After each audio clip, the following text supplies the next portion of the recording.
Ecos do Viagem Pitoresca.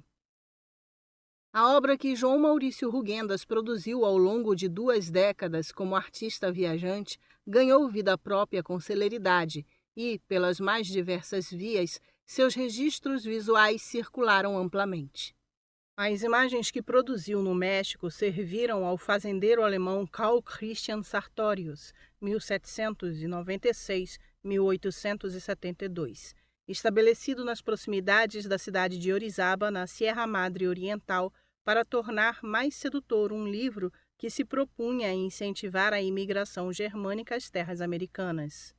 No Chile, o naturalista francês Claude Guy, 1800-1873, utilizou numerosos desenhos de Rugendas em sua grande obra História Física e Política do Chile, Paris, 1844-1871.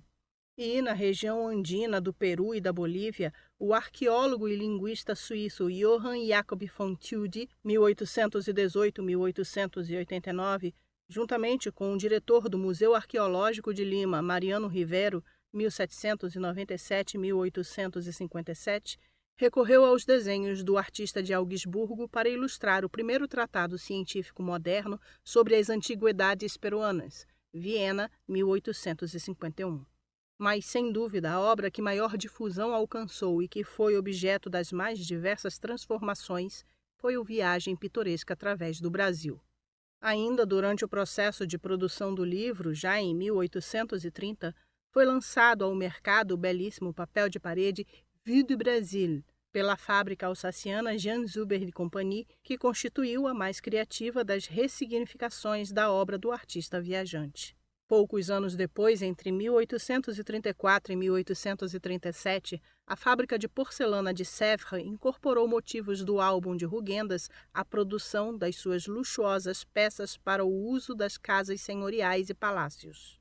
E, apenas um ano após concluída a publicação de Engelmann, a casa editorial suíça de Joseph Brotman levou a público uma versão reduzida do álbum, com o título O Mais Notável da Viagem Pitoresca ao Brasil, Schaffhausen, 1836. Como destacadas manifestações da recepção e transformação da obra brasileira de Rugendas, interessam-nos aqui, sobretudo, o estupendo papel de parede de Zuber e a publicação de Brotman. Um panorama do Brasil em papel de parede. Vue du Brasil, da fábrica de Jean Zuber e Compagnie, oferece uma reelaboração livre das pranchas publicadas pela casa litográfica de Engelmann. Não obstante, já num primeiro olhar, constatamos que existe uma evidente afinidade entre as litogravuras do Viagem Pitoresca e o papel de parede, produzido entre 1829 e 1830, a partir dos desenhos do artista francês Jean-Julien Delty, 1791-1863. A obra de Rugendas foi o fator decisivo que inspirou e impulsionou os empresários alsacianos a realizar o projeto de produzir um papel de parede com cenas que compõem um panorama brasileiro. Os motivos, as composições e os espaços que ali foram representados têm inequivocamente como fonte iconográfica as litografias editadas por Engelmann. Entretanto, não faríamos justiça à magnífica obra de artes aplicadas criada nos ateliês de Zuber se nos limitássemos a classificá-la como uma simples colagem baseada em Rugendas. A obra de Delty e Zuber confronta-nos com uma recepção singular do trabalho do artista viajante. Nela encontramos uma reformulação da imagem do Brasil, diversa da visão de conjunto concebida por Rugendas. Trata-se essencialmente de uma versão modelada em função de expectativas, opiniões e preconceitos das elites europeias em relação ao mundo além-mar.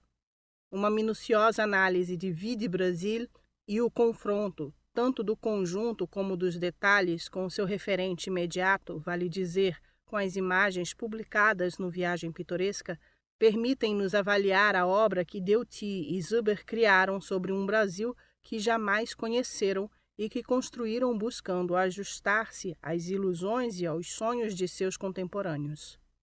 O papel de parede de tema brasileiro da fábrica Zuber e o livro de Rugendas, com imagens pitorescas do Brasil, foram produzidos em um período no qual o interesse da Europa pelo continente americano crescia ostensivamente. A partir da segunda década do século XIX, quando começaram os processos independentistas das antigas colônias ibero-americanas, a América Latina foi adquirindo um lugar de destaque no repertório da curiosidade e dos interesses europeus. Os principais focos de atenção do grande público centravam-se no México e no Brasil. O primeiro, sobretudo, pela tradição histórico-cultural. O segundo, por ser considerado a quintessência dos dons que a natureza oferecia à humanidade, ambos como lugares de oportunidades e aptos para novos empreendimentos. A presença dos territórios americanos na Europa materializava-se das mais diversas formas, que iam desde o crescente número de publicações, passando por mostras de representações artísticas e exposições de coleções arqueológicas, de objetos da cultura material dos povos e também mineralógicas, até verdadeiros espetáculos, como o que ofereciam as rotundas nas quais eram montados os panoramas com vistas circulares. Foi em 1825, no momento efervescente da curiosidade sobre o Brasil, que o artista viajante João Maurício Rugendas fez sua aparição nos ambientes bávaro e parisiense. Tudo parecia confluir para que lhe abrissem os caminhos nos círculos americanistas europeus. Rugendas, que passara pouco mais de 3 anos no Brasil, retornava à Europa com uma rica coleta de imagens e, no curto prazo de 1 ano, conseguiu contratar com Engelmann a publicação de seu álbum pitoresco, como comentamos no capítulo anterior. Em 1827, iniciou-se a publicação dos primeiros fascículos do Viagem Pitoresca, mas não sabemos com exatidão em que ritmo as pranchas foram impressas até 1829. Isso constitui uma questão da maior relevância para entender a relação que existe entre a feitura das duas obras, já que foi nesse período que J.J. Douty elaborou a composição para o papel de parede em seu conjunto, e interessa-nos averiguar quais gravuras esse desenhista pôde ver de forma acabada no momento em que criava as suas representações. O primeiro caderno do Viagem Pitoresca a ser publicado contém efetivamente as primeiras 5 litografias do livro. Sobre elas, Martius escreveu uma carta bastante crítica a Maximiliano de Wied-Neuwied, em janeiro de 1828. Citado em Lochner, edição assinada, 2001, página 50. Também o segundo caderno deve ter aparecido nos primeiros meses da edição. Essa suposição não só se sustenta na ordem sequencial, mas se impõe pelo fato de que a prancha da Baía da Guanabara, entrada da Barra do Rio de Janeiro, L6, foi gravada por Richard P. Bonington, que morreu em setembro de 1828. Os 2 cadernos seguintes, na ordem sequencial, com as pranchas 1/11 a 1/15 e 1/16 a 1/20, L11 a L20, respectivamente, incluem uma gravura de Rugendas cada um, a saber, Serra dos Órgãos, L15, e Rio Parnaíba, L16. Isso leva-nos a pensar que os fascículos que contêm essas gravuras também foram concluídos no mais tardar em 1828, já que nesse ano o artista deu início à sua viagem à Itália. Avançando um pouco mais, constatamos que a prancha em embocadura do Rio Cachoeira, L26, foi gravada por Bonington, o que novamente impõe o ano de 1828 como data máxima para sua realização e sugere que o 6º caderno, em seu conjunto, estaria em processo de produção nesse ano. Sendo assim, 5 dos 6 fascículos da primeira parte do livro, que é dedicada à paisagem, certamente foram concluídos no mais tardar em meados de 1828. A exceção é o 5º fascículo, que contém a gravura Catas Altas, L24, datada de 1834. A constatação de que a prancha Encontro de Indígenas com Viajantes Europeus, L51, foi gravada por Rugendas oferece outro indício relevante para estabelecer a cronologia da edição do álbum. É provável que em meados de 1828 encontrasse-se em processo de produção o 11º caderno, dedicado a cenas do cotidiano dos indígenas, do qual fazem parte também as litografias Caçada ao Tigre, L53, Ponte de Cipó, L54 e Canoa de Índios, L55. Trata-se, pois, de motivos que Deuty incluiu em seu projeto e que deve ter visto já litografados. Deuty acompanhava com atenção a publicação dos fascículos. Nesse sentido, escreveu a Zuber em 7 de setembro de 1829. Desejaria receber o último fascículo de Rugendas. Se o senhor ainda não o recebeu, eu poderia ir buscá-lo com Engelmann. Citado em Jacquet, 2005, página 90. O projeto de Deuty para Vie du Brésil. Deuty concebeu Vie du Brésil no decorrer de 1829.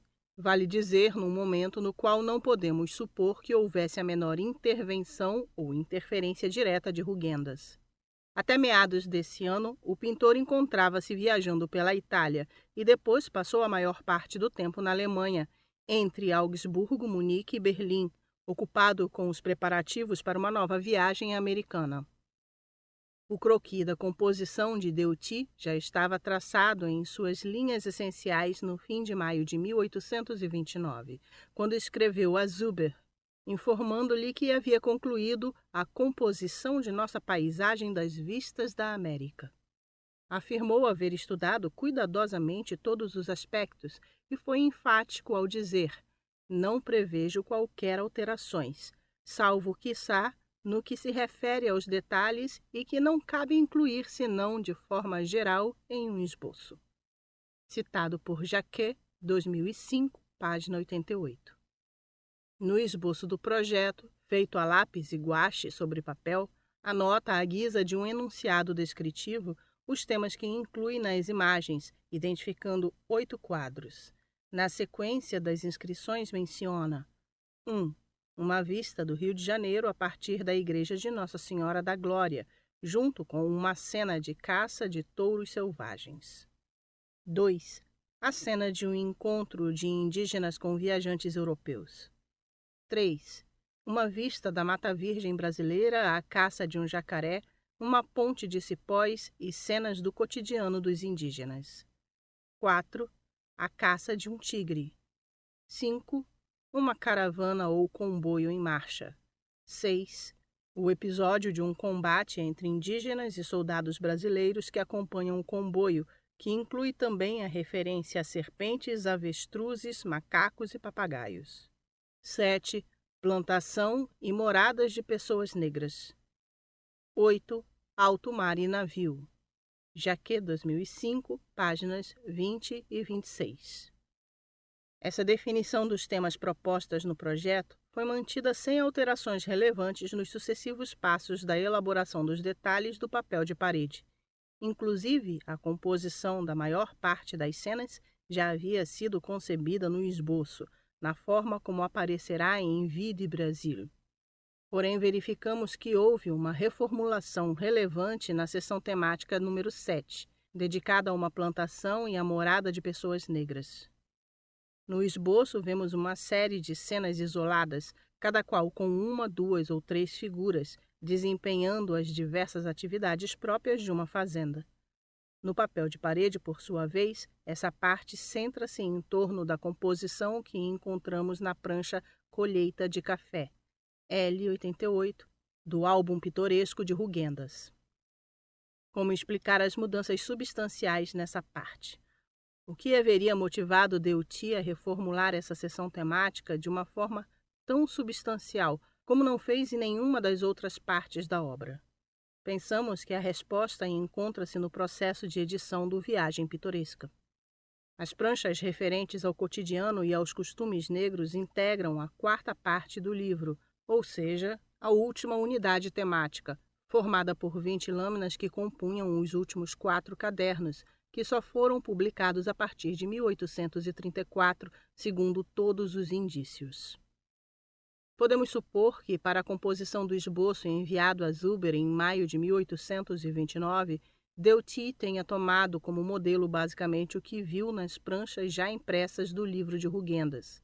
De fato, como mencionamos antes, as pranchas com vistas do Rio de Janeiro, assim como a caça aos touros selvagens, todas as cenas do cotidiano dos indígenas e também a representação de uma caravana de viajantes a cavalo já estavam impressas nessa data. Por meio dessas lâminas, Deutsche teve nas mãos um material que lhe proporcionava cenas com temas bem definidos que ele soube organizar em uma sequência. Entretanto, a composição do motivo da plantação e das moradas de pessoas negras que elaborou no projeto ainda carecia de um foco temático de atração. Inclusive, na descrição que acompanhava o envio do desenho, referia-se a essa parte simplesmente como plantações em que se verão negras e negros ocupados em trabalhos aprazíveis. Citado em Jacquet, 2005, página 89. Não há uma definição desses trabalhos. Ao examinar detalhadamente as figuras e as cenas que compõem essa parte do croquis do projeto, constatamos que nem nas pranchas do Viagem Pitoresca, que já estariam impressas nos primeiros meses de 1829, tampouco no que conhecemos do conjunto da obra de Rugendas sobre a temática da população africana no Brasil, aparecem motivos coincidentes com os esboços aqui por Deutsche. O desenhista não esclarece quais foram os modelos que utilizou para conceber a composição no que se refere a esse assunto. As figuras que aparecem majoritariamente no primeiro plano do desenho preparatório sugerem, porém, que a fonte iconográfica deve ser buscada na obra dos artistas da Empresa do Príncipe de Nassau, 1604-1679. No século XVII, estes registram reiteradamente cenas do trabalho rural em pinturas e desenhos, as quais foram divulgadas por meio das mais diversas publicações, tais como coleções de mapas, estudos de história natural e descrições do Nordeste brasileiro. O modelado das figuras e a persistente utilização de um marrom homogêneo para os corpos e branco para as roupas, assim como as atividades que estes personagens aparecem realizando no esboço de Deutsche, encontram uma correspondência bastante inequívoca, por exemplo, nos quadros de Franz Post, 1612 e 1680, ou nas cenas registradas nas gravuras da obra História dos Feitos Recentes Praticados durante 8 anos no Brasil, editada em 1647 por Caspar Barlaius, 1584-1648. É plausível que Deutsche tenha se inspirado inicialmente nessas imagens para resolver a composição em um campo temático para o qual as pranchas impressas do Viagem Pitoresca não ofereciam, nesse momento, um material satisfatório. E, inclusive, na vista que se abre para o mar nessa área do esboço, constatamos que as embarcações parecem evocar mais o tipo dos navios das Índias ou galeões com elevados castelos de polpa, tal como são registradas, por exemplo, nas gravuras da frota de Nassau publicadas por Barlaius, do que as que circulam pelos mares na terceira e quarta década do século XIX. Assim, cabe pensar que Deutsche encontrou um foco de atenção para essa parte de seu projeto somente alguns meses mais tarde, quando visitou o ateliê de Engelmann e pôde manusear também os desenhos do artista alemão. Em 7 de setembro de 1829, Deutsche escrevia a Zuber: "Estive com Engelmann, que, com toda a bondade possível, pôs à minha disposição, isto é, me permitiu examinar os materiais que servirão para a conclusão da viagem de Rugendas, dos quais poderei extrair detalhes interessantes para o restante de nossa paisagem." Citado por Jacquet, 2005, página 89. O teor da carta permite inferir que essa foi a primeira vez em que o desenhista teve nas mãos os originais de Rugendas. Consequentemente, só então deve ter visto, entre outros, os desenhos da colheita de café que seriam utilizados alguns anos mais tarde na litografia que leva esse nome. A composição da colheita de café ofereceu-lhe um motivo atraente para essa parte de seu panorama brasileiro, e ele seguiu-a com bastante fidelidade. Nessa ocasião, deve ter visto e copiado também outros motivos que julgou característicos da vida rural no Brasil, e que foram incorporados no papel de parede, mas que ainda não figuravam no esboço.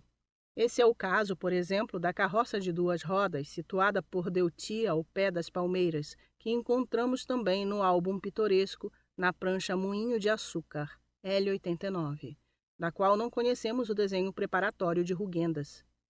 No mais, trata-se de uma ferramenta do trabalho rural que aparece igualmente e com frequência na obra do holandês do século XVII e que, diante de sua recorrência nos registros do artista viajante, Deutie incorporaria, interpretando-a como um traço singular desse espaço americano. O desenho da morada negra do croquis inicial de Deutie também foi modificado depois que ele folheou as pastas de Rugendas, reproduzindo, com bastante fidelidade, a cabana que seria representada na prancha Casa de Negros, L85, na qual somente altera a orientação do vão da porta. Lamentavelmente, também nesse caso, não conhecemos o desenho original de Rugendas. Entretanto, apesar do predomínio em Deutie dos motivos e das ideias de composição do nosso artista viajante, a incidência da iconografia holandesa não desapareceu totalmente e deixou uma marca no papel de parede, na representação do navio mais próximo à terra. Nesse contexto, cabe supor, inclusive, que a construção classicista representada por trás das cenas de trabalho, que não procede nem dos desenhos nem das gravuras de Rugendas, também seja um motivo inspirado naquela fonte iconográfica holandesa. Tudo leva a pensar que a seleção e a montagem da série de temas incluídos nas Vie du Brésil foram guiadas por dois fatores de decisão. Em primeiro lugar, deve-se considerar o que Zuber entendia como bom gosto para a composição de um papel de parede, destinado a decorar os mais diversos tipos de salão dos potenciais compradores, todos de situação econômica privilegiada. Em segundo lugar, deve-se levar em conta também o repertório de imagens ao qual Deutie teve acesso no primeiro momento de seu trabalho, quando fez o projeto. Uma decisão inicial tomada por seus patrões havia definido que os modelos seriam tirados da obra litográfica baseada em Rugendas e, por algum tempo, isso lhe impôs limitações. A temática do trabalho de escravizados africanos nas fazendas era exaustivamente conhecida e fazia parte da imagem do Brasil amplamente difundida na época. Embora ainda não figurasse entre as pranchas do álbum litográfico, deveria ser incluída no papel de parede, sem dúvida, mas na forma como o próprio Deutie a caracterizava, como trabalhos aprazíveis. Depois de tentar, com pouco sucesso, compor por sua própria conta um ambiente que se conjugasse com o restante de sua obra, o desenhista encontrou a solução nas pastas do artista viajante, com estudos que ainda não haviam sido litografados, incorporando a aprazível cena da colheita de café.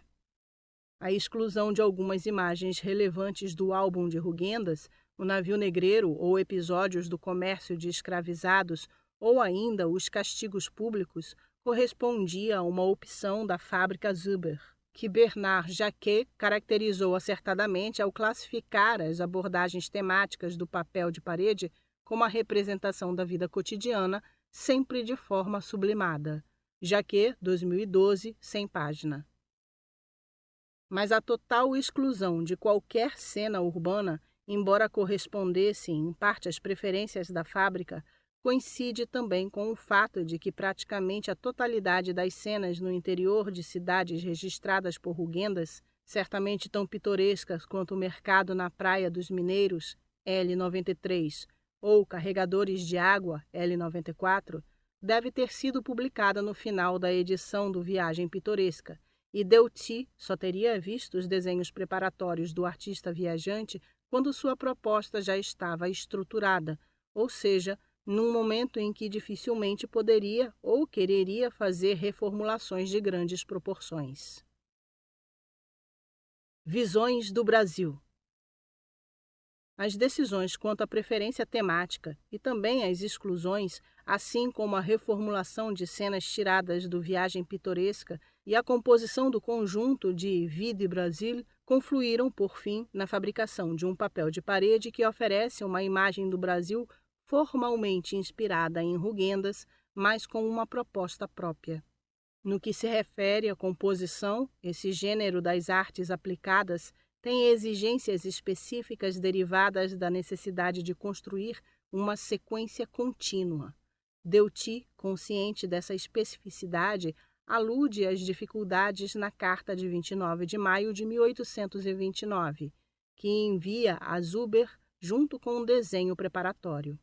Pela disposição das massas e das grandes linhas da paisagem, creio ter vencido uma grande dificuldade, que era reunir de forma verossímil em um mesmo quadro motivos muito contrapostos e ter podido introduzir, por essa via, um grande número de figuras e animais.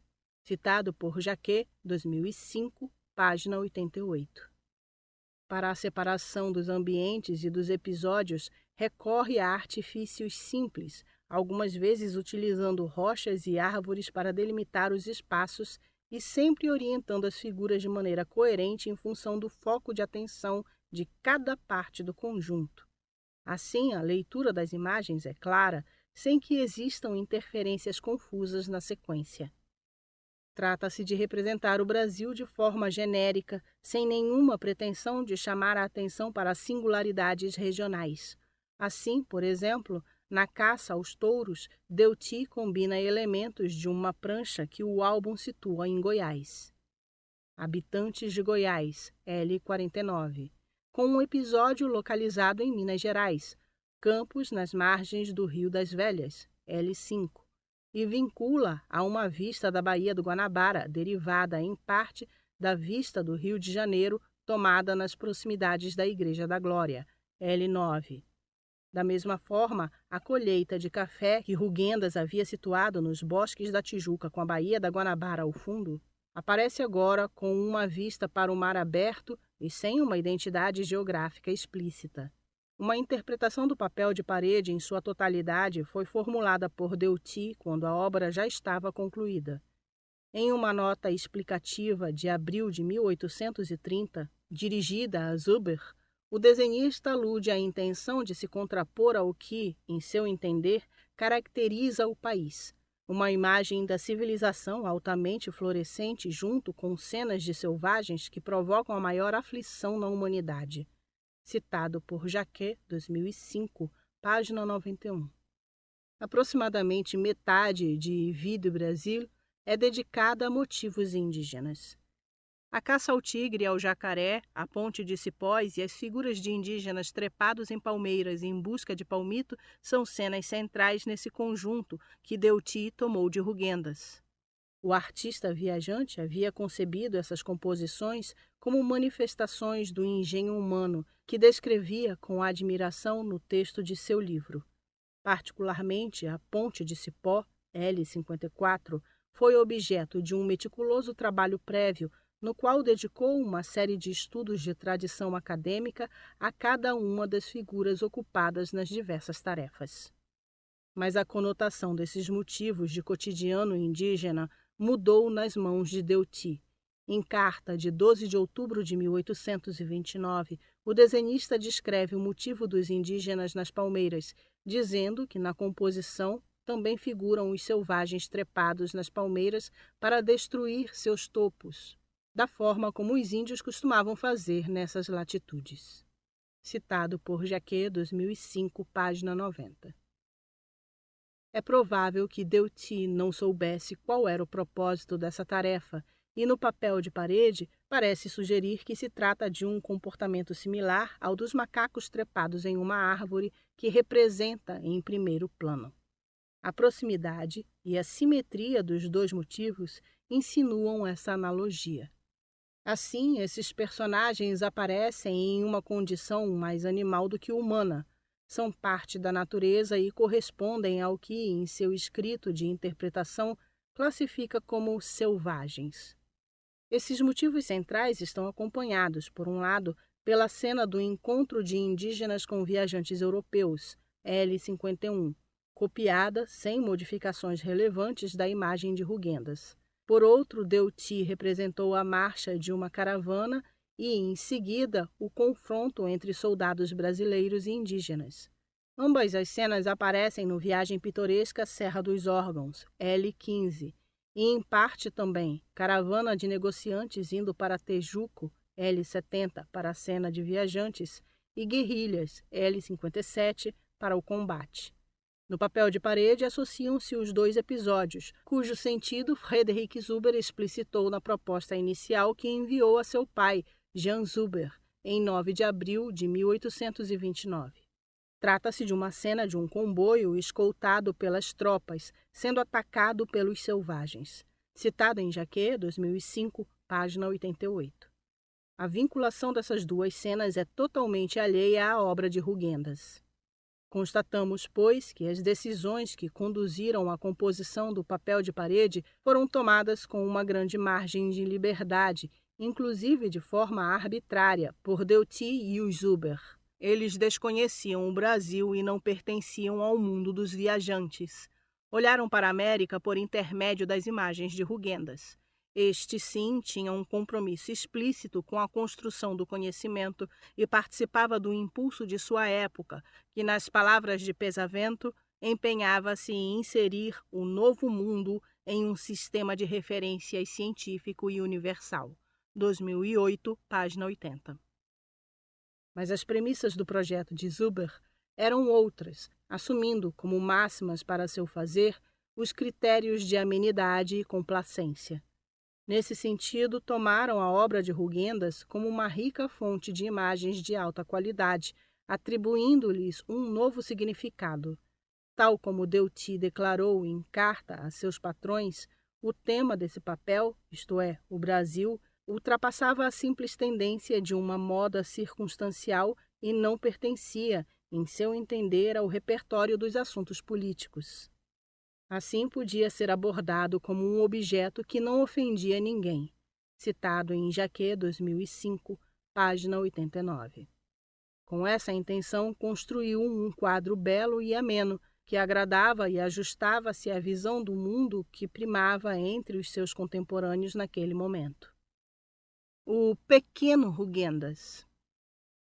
O livro publicado em Schaffhausen pela Casa de Brotmann, O Mais Estranho da Pitoresca Viagem ao Brasil, em tradução livre, tem uma proposta bem mais modesta. Diferentemente do papel de parede, não identificamos nessa edição uma releitura da obra de Rugendas, e sim, no substancial, a intenção de produzir uma versão resumida, portanto, mais econômica da viagem pitoresca, preenchendo assim um espaço no mercado de livros. Trata-se de uma edição em formato de 35,3 por 27,3 centímetros, vale dizer, um tamanho 30% menor do que o livro original. Possui apenas 40 litogravuras e 51 páginas de texto, características que lhe atribuem o nome de Pequeno Rugendas. No frontispício, a autoria é creditada a Rugendas.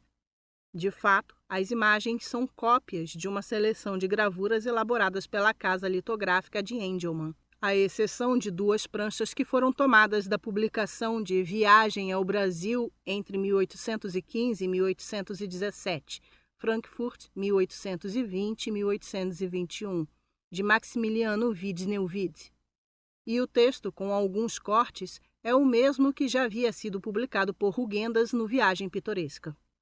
Destaca-se que Brotmann produziu novas matrizes para a impressão, adequando-as ao tamanho da nova edição, menor e mais transportável. Todas as pranchas levam a identificação da Casa Litográfica de Brotmann, e em 11 delas figura também o nome de Johann Schweiker, um gravador profissional natural da cidade de Lindau, no sul da Alemanha, como autor dos desenhos. A cópia dos motivos é primorosa, porém, em alguns casos, as novas pranchas trazem as composições com os lados invertidos, assim como, por exemplo, em Aldeia de Tapuia, Enterro e Colheita de Café. Isso faz supor que o desenho para as matrizes do Pequeno Rugendas foi copiado de gravuras originais diretamente sobre a pedra. Essa publicação veio à luz em 1836, vale dizer, quando Rugendas estava no Chile e já completava 5 anos de viagem pelo continente americano. Resulta, pois, praticamente impossível que o nosso artista tenha participado da produção da edição de Brotmann. E certamente a inclusão de 2 imagens que não são de sua autoria, sem dar o devido crédito nas pranchas, e a impressão de gravuras invertidas impõe-nos a conclusão de que se trata de uma obra em cuja produção João Maurício não teve nenhuma participação. Seu nome deve ter sido utilizado, quiçá com a anuência de Engelmann, no intuito de fomentar a venda e, assim, lucrar com o prestígio que então havia alcançado seu viagem pitoresca. Tanto Vide Brasil como Pequeno Rugendas são expressões de grande interesse e da curiosidade que despertou a viagem pitoresca. A magnífica edição de Engelmann abriu efetivamente novos horizontes tanto para o olhar europeu sobre o Brasil quanto para a aguda sensibilidade comercial de diversos empresários. Jan Zuber e Joseph Brodmann souberam perceber que a viagem pitoresca permitia desenvolver outros produtos para os quais existia um mercado. Zuber o fez com grande estilo, permitindo-se reformulações contundentes para satisfazer sua clientela. Brodmann, por sua vez, foi bem mais recatado no que se refere à ressignificação do livro de Rugendas, produzindo simplesmente uma edição acessível para um público mais abrangente. Imagens. Página 68. Jean Zuber e Companhia. Rixheim, França. Vistas do Brasil, 1830. Y2. Detalhe. Página 70. Jean-Julien Delty, Vistas do Brasil, 1829. Y1. O esboço realizado a lápis e guache foi desenhado e pintado por Delty em 1829 para a manufatura Zuber e Companhia, fundada em Rixheim, na França, em 1797, e existente até hoje. Este trabalho original serviu de base para a realização do papel de parede panorâmico intitulado Vide Brasil. O papel de parede continuou sendo produzido pela firma Zuber nos últimos 180 anos e ainda hoje é comercializado. As técnicas e o material original continuam os mesmos e exigem, para sua impressão, 1.693 matrizes de madeiras esculpidas na época, conjunto hoje tombado pelo patrimônio francês como monumento histórico. Página 71.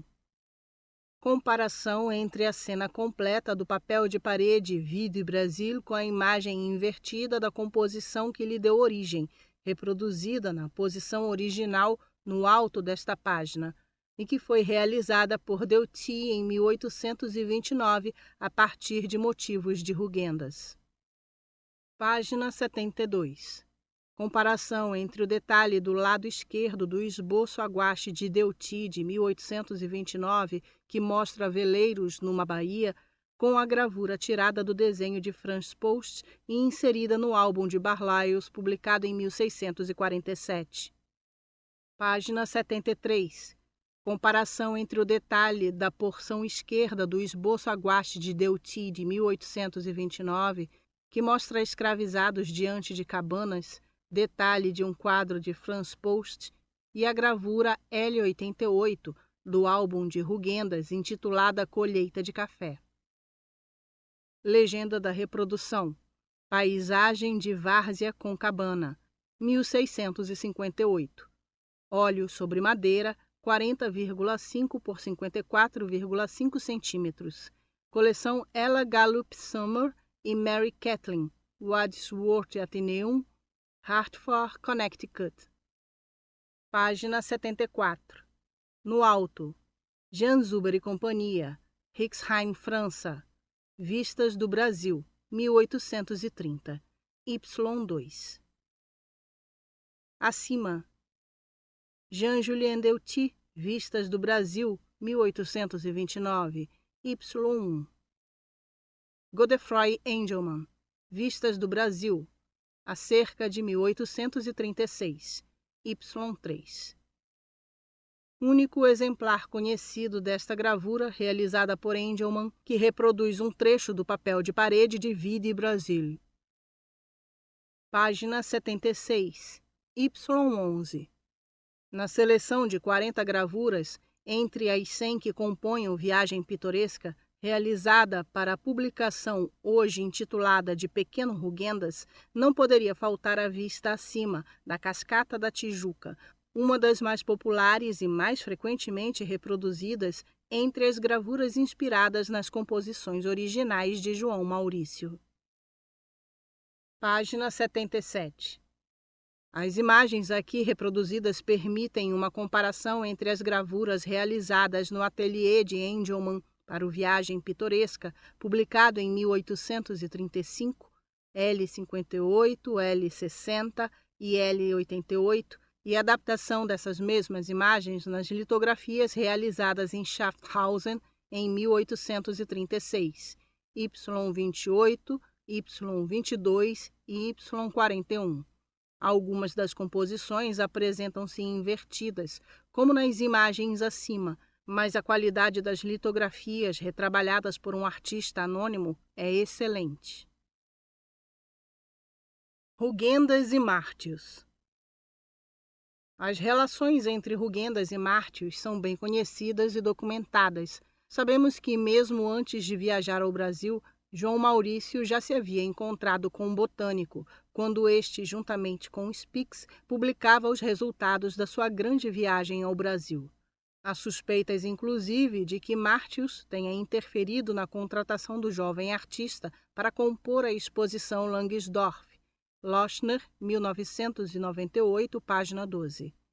E é certo que, durante sua estada em nossas terras, Rugendas enviou, por intermédio de seu pai, vários desenhos de plantas para o naturalista muniquense.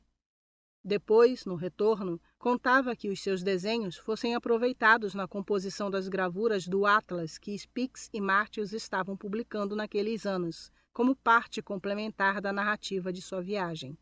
Hartmann, 1975, página 76. Na verdade, eram muitos os laços que os uniam. Além da admiração mútua, os mais consistentes provinham dos interesses comuns pelas viagens à América e, em particular, do conhecimento que ambos acumulavam sobre terras brasileiras. Foram esses os interesses que alimentaram o relacionamento entre Rugendas e Martius, fazendo-o perdurar por mais de 35 anos, vale dizer, até a morte do artista.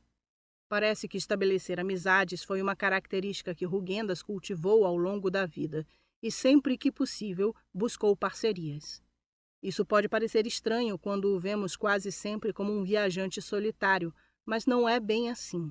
Ao acompanharmos a sua trajetória, percebemos que, uma e outra vez, dividiu suas jornadas com alguns companheiros, chegando até a construir obras em comum. A sua viagem inaugural, já sabemos, fez-se no seio de uma grande expedição científica, na qual conviveu com um bom número de cientistas. E, malgrado o sério desentendimento com seu chefe, que tudo leva a crer deve ser debitado na conta de Langsdorff, João Maurício atou laços de amizade com seus colegas, de maneira que, mesmo depois de deixar a expedição, estes ainda se mantiveram próximos, como o próprio Langsdorff anotou com certo desgosto em seu diário, a 8 de fevereiro de 1825. Há vários dias avisei a meus companheiros que iríamos partir, mas, para minha surpresa, soube que nem Riedel, sob o pretexto de que suas botas ainda não estavam prontas, nem Ménétrier, porque não queria, estavam pensando em viajar. Ambos estavam na casa de seu amigo Rugendas e deixaram-me partir sozinho com Rubitsov. Os Diários de Langsdorff, em Silva, 1997 e 1998, tomo 1, página 351. Com Riedel, inclusive, Rugendas voltaria a encontrar-se no Rio de Janeiro na década de 1840, ao finalizar a sua grande viagem americana. Essa qualidade de cultivar pessoas permitiu-lhe gozar da companhia de vários colegas. Temos indícios documentais de pelo menos 4 grandes companheiros com quem Rugendas dividiu a aventura do viajar. Enquanto esteve no México, por exemplo, excursionou com um barão de Courcy, que, como Rugendas, era também um jovem artista viajante. Ambos, nos idos de 1832, trafegaram pela bela paisagem do Vale Central mexicano, rivalizando ao levar ao papel a singular fisionomia dos lugares por onde passavam. Suas belas aquarelas testemunham esse prazer do caminhar compartilhado. Dinner e Mantorn, 1998. Anos depois, no México, realizou, em 1834, alguns percursos com o engenheiro de Minas Eduard Harcourt, 1797-1836, indo desde a capital até o Oceano Pacífico. Já no Chile, João Maurício teve a companhia do pintor Robert Krause, com quem, no verão de 1837 e 1838, atravessou as altas montanhas andinas, viagem que lhe proporcionou a realização de um dos mais bonitos conjuntos de vistas dedicado à região, apesar do grave acidente que sofreu na jornada. A relação que estabeleceu com Martius, entretanto, é muito distinta. A amizade que perdurou por tantos anos foi mantida quase sempre por trocas de cartas e desenhos. Eles nunca foram companheiros de viagem, embora tivessem estado em alguns dos mesmos lugares. Enquanto membro da expedição russa ao transitar pelo Rio de Janeiro e por Minas Gerais, Rugendas praticamente pisou sobre as pegadas de Martius. Mas a aproximação maior entre eles fez-se graças à obra gráfica produzida por Rugendas. De fato, os desenhos de Rugendas serviram de base para as composições de algumas das paisagens florísticas que Martius publicou nas suas obras botânicas.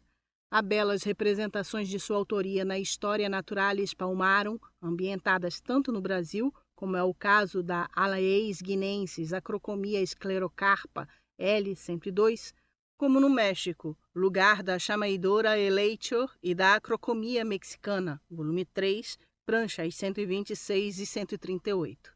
Também em Tabulae Physiognomicae, que publicou como parte de sua Flora Brasiliensis, Martius incluiu 3 litografias cuja base gráfica é dada pela natureza brasileira, tal como foi apreendida por Rugendas. Ali estão a Lucus araucae brasilianae, L. 104, a Campi Virgultis Distincti Subraditi Iude, L. 105, e a Campi Cereis Palmis Etialis Virgultis Variati, L. 106. E nessa obra há também uma vista do México, do punho de Rugendas, como ilustração para o espaço onde cresce a agave americana, prancha 45. Essas figuras tornam evidente a grande intimidade conceitual que unia esses dois viajantes, no que diz respeito à maneira de ver e apreender a paisagem, e testemunham a indelével marca que os pressupostos Humboldtianos deixaram-lhes. O etnógrafo Jorg Hebrich, 1998, estudou pontualmente a colaboração que Rugendas e Martius mantiveram entre 1825 e 1828, vale dizer, durante o tempo transcorrido entre o retorno de Rugendas à Europa e o início da viagem que fez à Itália. Como resultado, trouxe a público dados que evidenciam que o intercâmbio existente entre esses dois viajantes não foi restrito às ilustrações botânicas. Helbich demonstrou que um desenho guardado no acervo de Martius, que tem como motivo o retrato de uma jovem indígena da nação Puri, de nome Joana, traz a mesma figura que aparece na gravura Machacari Camacan, do Viagem Pitoresca, L33, como sendo uma indígena Camacan. E a análise técnica e estilística fez-lhe atribuir a autoria dessa folha a Rugendas. Além disso, Helbich levantou questões que abrem novas portas a reflexões sobre a presença da mão de Rugendas em algumas das mais bonitas composições contidas no Atlas de Spix e Martius, notadamente as pranchas 17, Lagoa dos Pássaros no Rio São Francisco, e 27, Escavação e Preparação dos Ovos de Tartarugas. Para essas duas gravuras, o etnólogo defende a hipótese de ter sido Rugendas quem, a partir de desenhos realizados por Martius em primeira mão, construiu a cena que os litógrafos transpuseram à gravura, hipótese à qual nos somamos. Porém, acreditamos que a aproximação entre Rugendas e Martius não se fez apenas no universo da linguagem visual. Trazemos aqui alguns dados para essa discussão. Estudando a obra gráfica de Rugendas sob a luz da narrativa publicada por Spix e Martius no Viagem pelo Brasil, demos-nos conta de que algumas das gravuras do Viagem Pitoresca foram construídas a partir das descrições textuais publicadas por aqueles biólogos. Ao deixar a expedição russa, Rugendas levou consigo grande parte do material que produziu, alegando que desde 1822 havia sido desobrigado de suas cláusulas contratuais para com Langsdorff, questões já tratadas no 3º capítulo deste livro. Seu plano, como dito há pouco, era o de associar-se a Spix e Martius na produção do Atlas que aqueles naturalistas estavam publicando. Entretanto, Langsdorff, desde que Rugendas deixou a sua equipe, passou a alegar que ele havia levado consigo desenhos que, por contrato, pertenciam ao acervo da expedição, e agiu juridicamente na busca por conseguir que Rugendas os devolvesse, chegando até a acionar o Supremo Governo Real do Distrito do Alto Danúbio. O artista, por sua vez, em dezembro de 1825, apresentou ao Tribunal da Baviera um documento em sua defesa, no qual não só negou a acusação recebida, como também ameaçou iniciar uma demanda judicial contra seu antigo chefe. Consultar carta publicada em Dinner e Costa, 1999, página 47. Não sabemos, contudo, em que resultou essa ação, mas na prática o projeto que nosso artista pretendia realizar em parceria com Martius foi fragilizado, e a sua atuação no Atlas não se efetivou, pelo menos de maneira oficial. Depois disso, Rugendas passou seus desenhos às mãos de G. Engelmann, e esse editor começou a produzir o Viagem Pitoresca. Porém, para a composição desse livro, havia ainda necessidade de texto, tal como exigia uma obra que tivesse o formato de uma viagem pitoresca. Rugendas precisava, pois, compor uma narrativa textual que complementasse as imagens. Como nosso artista não tinha o hábito de escrever diários, a solução que encontrou é bastante conhecida. Desde que Gertrude Richert, 1952, escreveu a biografia de João Maurício, ficou demonstrado que muitas das observações e informações contidas no livro de Rugendas foram redigidas por Victor Aimé Hubert, 1800-1869, a partir de dados coletados na correspondência que Rugendas enviou a seus familiares, associados a fatos que o artista contou-lhe e a significativos trechos extraídos dos livros Viagem ao Brasil, que o príncipe Maximiliano de Wied-Neuwied publicou entre 1820 e 1821, e principalmente do volume 1 do Viagem pelo Brasil de Spix e Martius. Rugendas, porém, não se contentou em apenas se apropriar do texto. Ele precisava de desenhos com os motivos que o ajudassem a criar nada menos do que uma centena de gravuras mostrando as muitas faces do Brasil que os leitores europeus ansiavam por conhecer.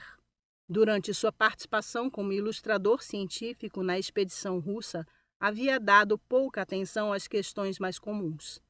Para reavivar sua memória, à hora de elaborar as composições, tomou trechos do livro de Spix e Martius, transformando-os em enredo para algumas das cenas que iriam figurar no Viagem Pitoresca.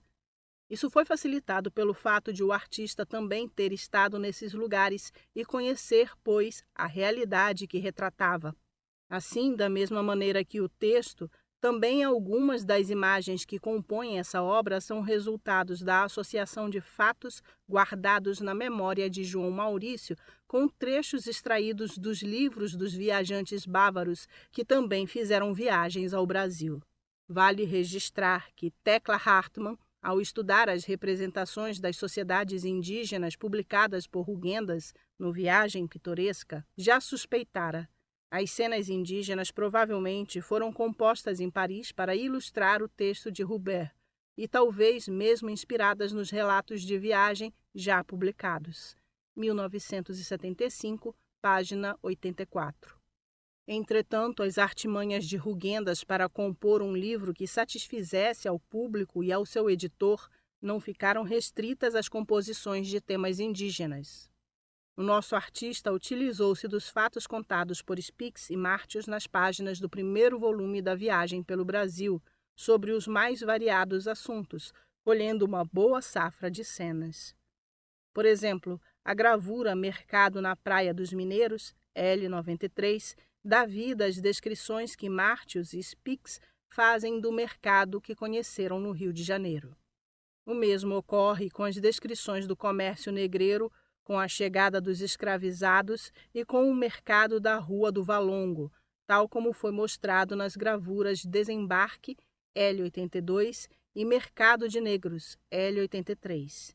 Outro sim foi nas páginas do Viagem pelo Brasil, que nosso artista captou os elementos para descrever em texto e em traços a plantação chinesa de chá, L75. As coincidências são muitas, mas a título de exemplo, aqui nos deteremos em duas pranchas: Colheita de Café, L88, e Encontro de Indígenas com Viajantes Europeus, L51. Tratando do café, Spix e Martius descreveram duas plantações que tiveram a oportunidade de conhecer durante suas andanças pelos arredores do Rio de Janeiro. Falam-nos da solitária plantação de café de propriedade do cônsul inglês, o Sr. Chamberlain, Spix e Martius, 1981, tomo 1, página 82. E da pertencente ao Dr. Lecesne, um ilustrado fazendeiro de São Domingos que se havia estabelecido no Rio de Janeiro.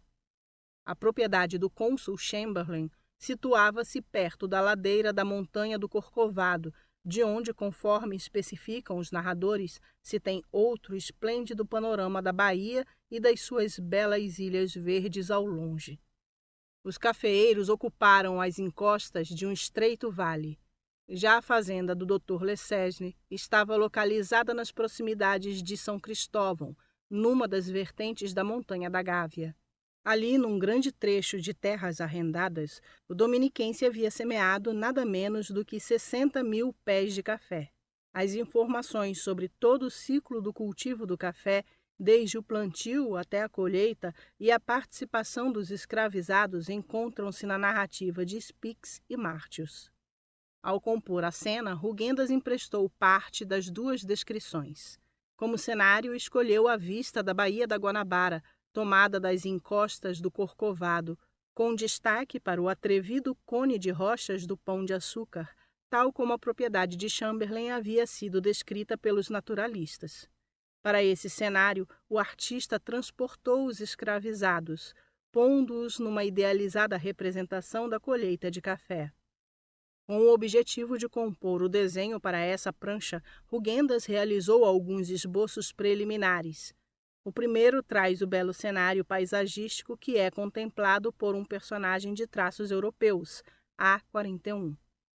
Esse desenho, na verdade, não contém qualquer alusão à atividade relacionada ao plantio do café, adaptando-o como espaço produtivo, porém conservando-o à vista da Bahia, C60.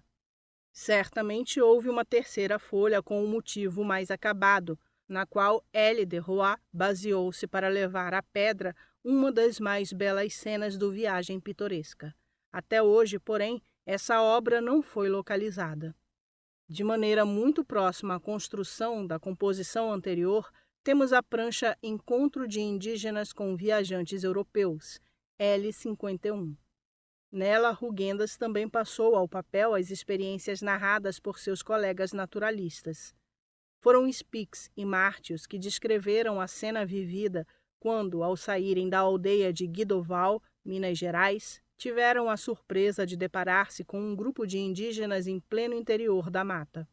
Já estava o presídio de São João, um bom estirão atrás de nós, quando se nos defrontou de improviso, na espessura do mato, um bando de 30 a 40 índios que, em grupo de família, constando de marido, mulher e filhos, com bagagem às costas, avançavam todos nus para assistir, como soubemos depois, a uma festa de bebedeira. Spix e Martius, 1981, tomo 1, página 241. Trata-se de um episódio realmente surpreendente e bem ao gosto dos leitores europeus. Rugendas levou ao papel o estupor dos personagens, como se de um instantâneo se tratasse. Mas, ao fazer isso, procurou adaptar o enredo à sua realidade, aumentando para 3 a quantidade de europeus em cena. Esse sutil toque propicia uma aproximação do fato narrado por Spix e Martius à viagem científica de Langsdorff, da qual o artista participou, aludindo a um possível encontro com indígenas vivido por ele e por 2 de seus companheiros. Também, para esse motivo, nosso artista esboçou algumas composições preliminares, P17 e P18. Em uma delas, P18, o foco está nos personagens, quase como uma aproximação frontal. Já na outra, o artista criou um afastamento, deixando espaço para que o espetáculo da vegetação se apresentasse, e agregou mais figuras indígenas.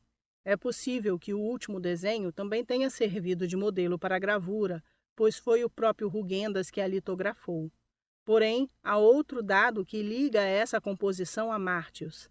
A figura do indígena que aparece à frente do grupo no primeiro desenho e oferece o seu corpo como escudo para os seus familiares e companheiros, P18, traz a mesma atitude de outro personagem também indígena, um Murá, sociedade que vivia na Amazônia, que se espanta ao ver Martius e seus guias invadir a sua casa. Essa figura encontra-se publicada na prancha 34 do Atlas, sob o título de Visita ao Murá. Os exemplos fornecem-nos alguns elementos que mostram outro elo entre Rugendas e Martius. Uma vez mais, nosso artista arrisca-se a desenhar o que não viu a partir de referências externas.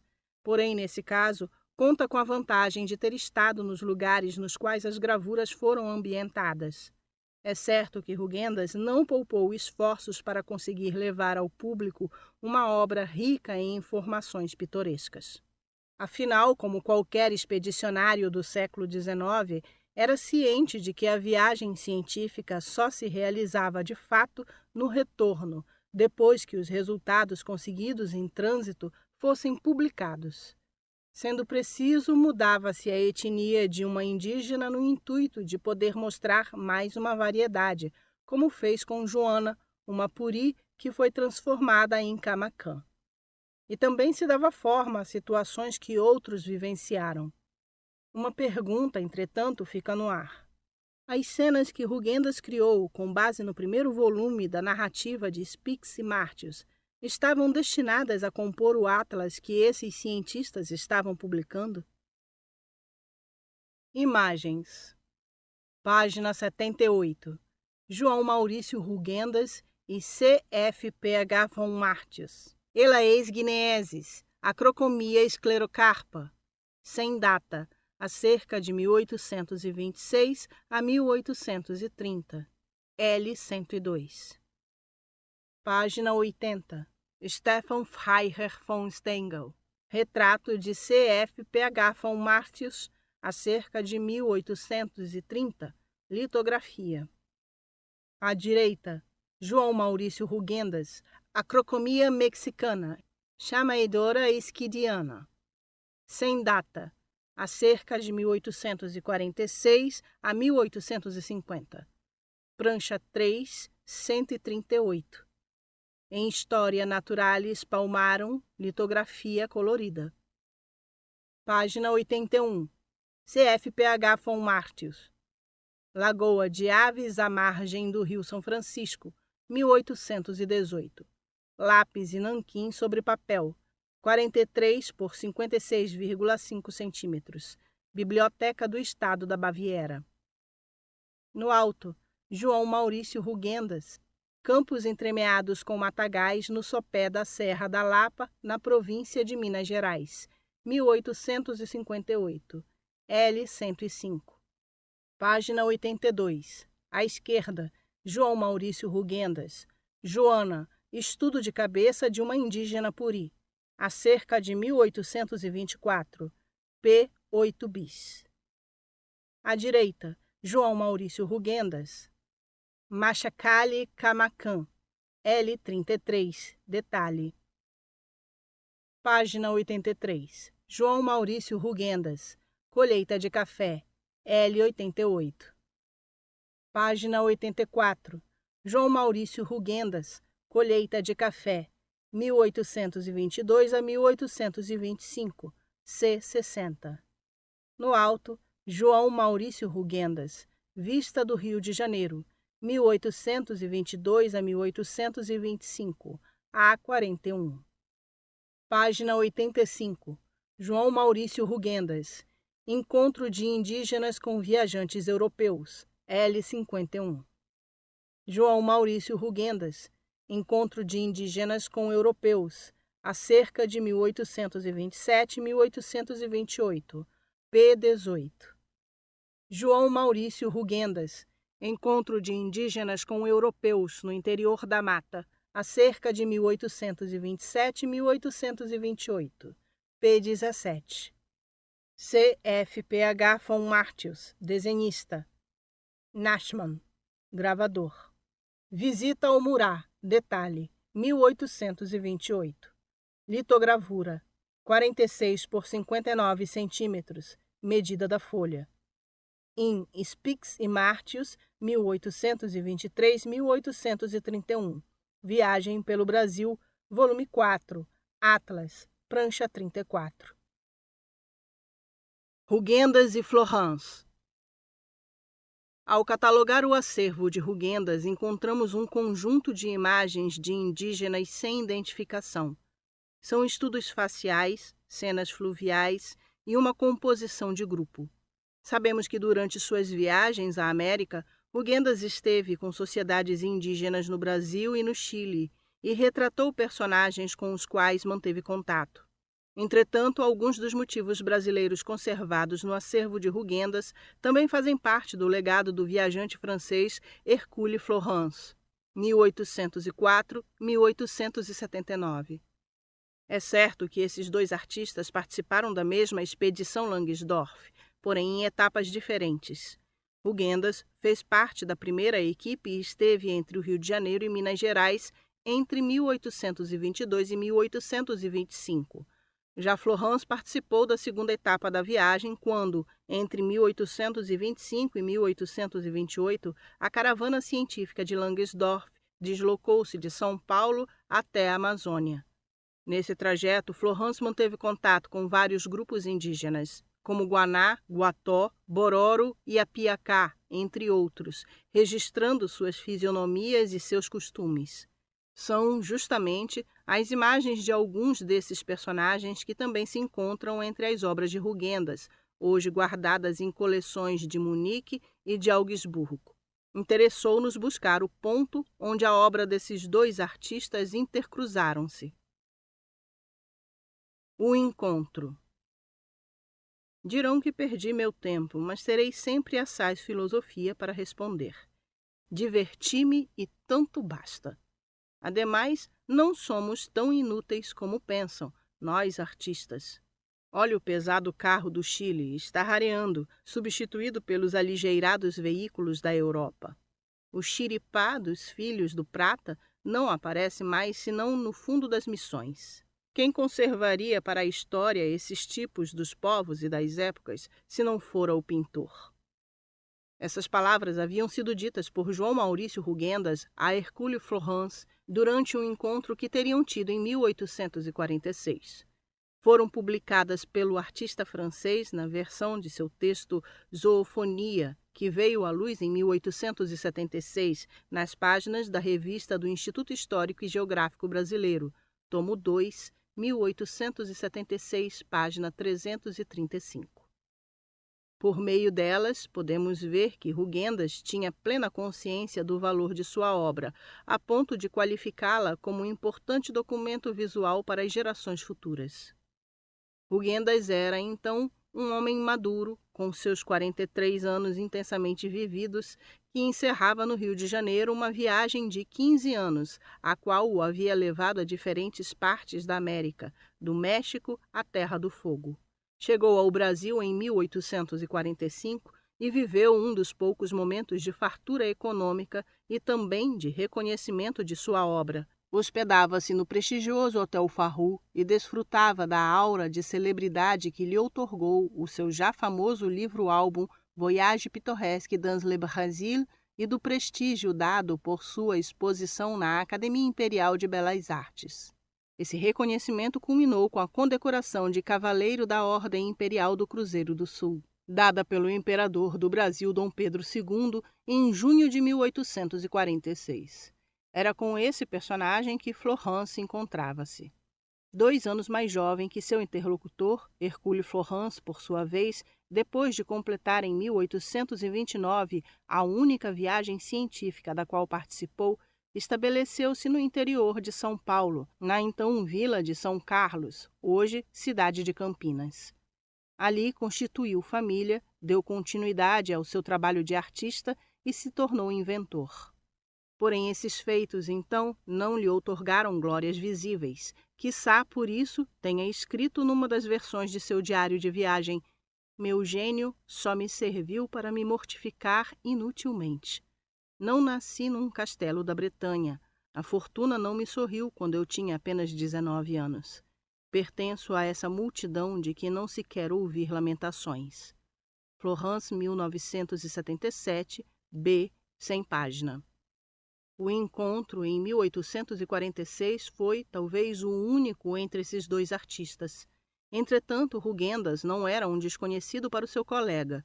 Enquanto membro da expedição, Florence deve ter ouvido muitos comentários e participado de conversas sobre o jovem desenhista bávaro que tinha protagonizado um dos episódios mais dramáticos no convívio com Langsdorff. Rugendas havia desacatado o chefe, chegando mesmo a chamá-lo de cachorro, para depois retirar-se do projeto em plena viagem. Além disso, Florence certamente também conhecia as pranchas do Viagem Pitoresca ao Brasil. Assim, provavelmente em 1846, ao saber da presença de tão eminente figura na corte, Florence deslocou-se da vila de São Carlos, foi ao Rio ver a sua exposição na academia e encontrá-lo para trocar ideias, mostrar seu trabalho e comentar a má sorte do antigo chefe Langsdorff, que havia perdido a memória durante o trajeto por Mato Grosso e, com toda certeza, o mau humor e o desgosto com que o cônsul cientista convivia com seus artistas. É certo que Rugendas foi o único entre os 3 desenhistas que acompanharam Langsdorff a ter ímpeto de deixá-lo na mão durante a viagem. Mas a documentação guardada em São Petersburgo mostra que as diatribes com Aimé Adrien Tournay foram grandes e que as relações com Florence não estiveram baseadas em laços de amizade. Quiçá tenha sido em vista disso que, depois de uma discussão com este último, estando em pleno Pantanal brasileiro em 1826, Langsdorff registrou no seu diário: "Não entendo por que todo artista tem que ser temperamental, nervoso e displicente. Talvez por isso a maioria deles morra na miséria." Diário de Langsdorff, volume 3, página 73.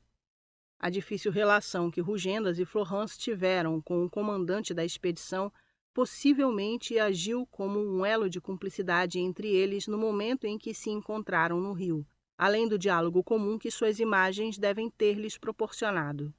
Hoje se sabe que as obras desses 2 artistas, por caminhos diversos, tornaram-se fontes iconográficas de inegável importância para o Brasil. Do trabalho de Rugendas temos tratado aqui.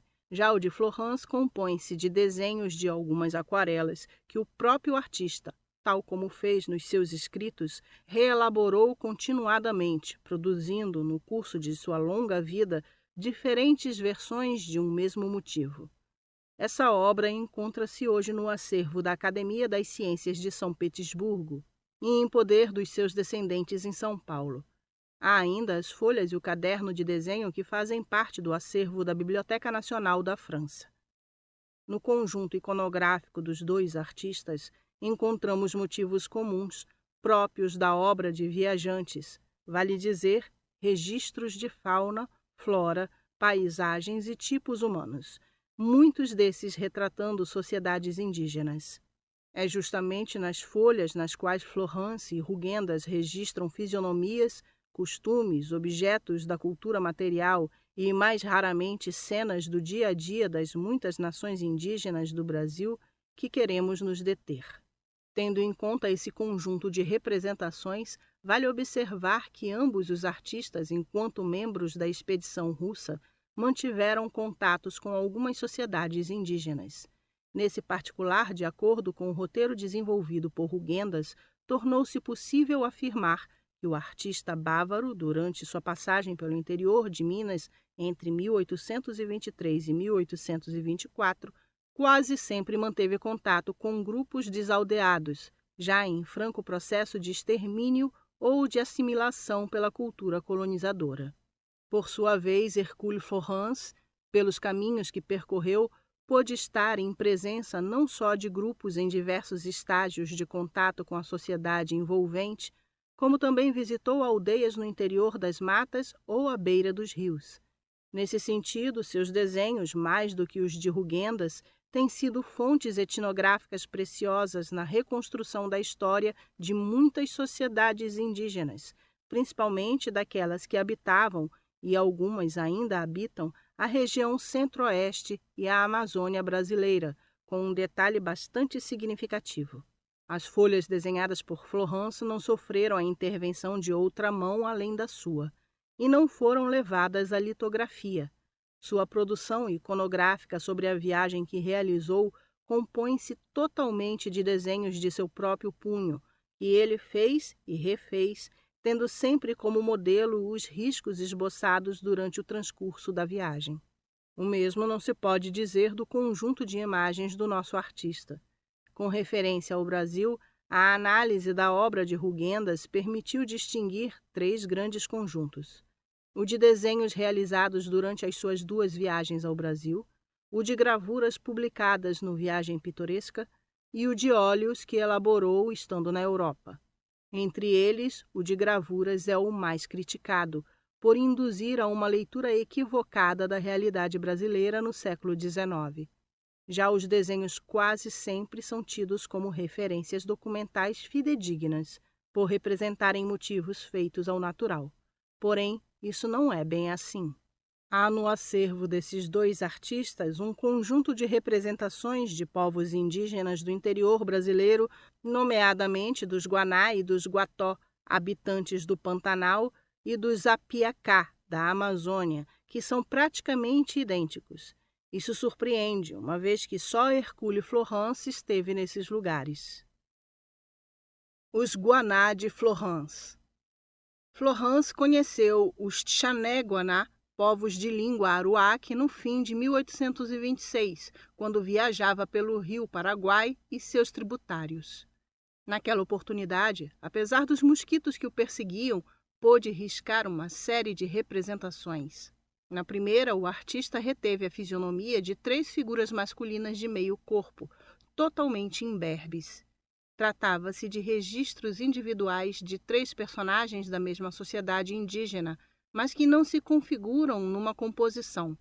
Conservam-se 2 versões idênticas desse motivo, uma aquarela guardada no acervo de São Petersburgo e um desenho a lápis pertencente aos descendentes paulistas de Hercule Florence. Nessa representação, o artista valoriza as expressões faciais e os diferentes modos adotados pelos Guaná para arrumar seus cabelos. Quanto à indumentária, os 3 portam uma espécie de túnica que lhes cobre o tronco, cujas características indicam um vestuário comum a indígenas missioneiros.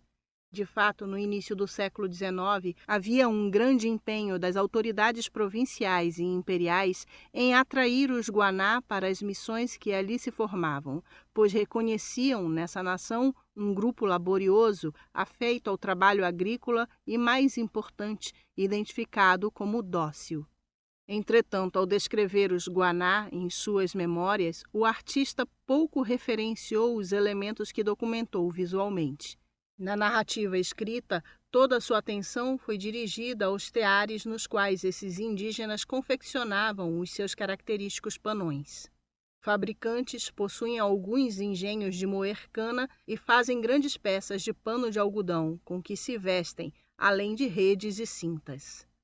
As peças de algodão trançado, que aqui são conhecidas como panões, não têm ordinariamente mais do que 4 varas de comprimento e 2 ou 3 de largura. São tramadas de um modo para mim desconhecido, os fios verticais inteiramente cobertos pelos horizontais de lado e de outro, o que faz com que o tecido seja muito espesso. Florence, 1977, A, páginas 105 e 108, respectivamente.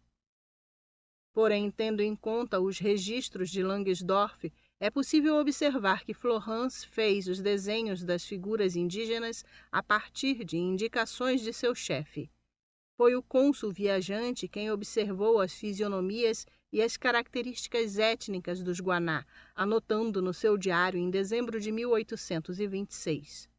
Os Guaná têm cabelos negros, brilhantes, fortes e compridos, que usam totalmente soltos, ora presos em rabos de cavalo ou em tranças.